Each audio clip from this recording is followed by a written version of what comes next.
Here's why it's important to not only know your goals, but also articulate them when you're trying to break into the animation industry. So after my second year at art school, I applied to every internship I could here in LA. I got a call back from Cartoon Network Studios. The recruiter called me and said that they would like to extend an internship to me. I told her how grateful I was, and also that it means a lot because I was a huge fan of Craig McCracken, and especially Foster's Home for Imaginary Friends. A week later, I got a call back from her, and she told me that I was actually going to be an intern on Foster's Home for Imaginary Friends. So I packed up and I moved to Los Angeles. And as I got to know some of the crew, I tried to find opportunities to see if people would be willing to look at my work or go and get coffee and talk. And every time I made sure to find an organic way to talk about what I wanted to accomplish in my career. I wanted to storyboard. I wanted to have my own show. Flash forward a few months later, one of my friends who I'd made during the internship, who still worked at the studio, hit me up out of the blue and said, hey, you like making your own shows and coming up with ideas? Well, Cartoon Network just announced that they're going to do a shorts program. And so we signed up, went in and pitched our show idea, and it got accepted. So we got to make an animated pilot,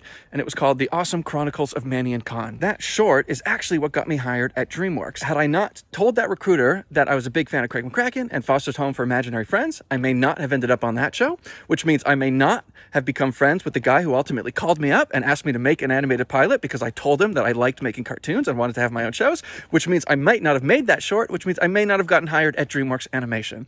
And so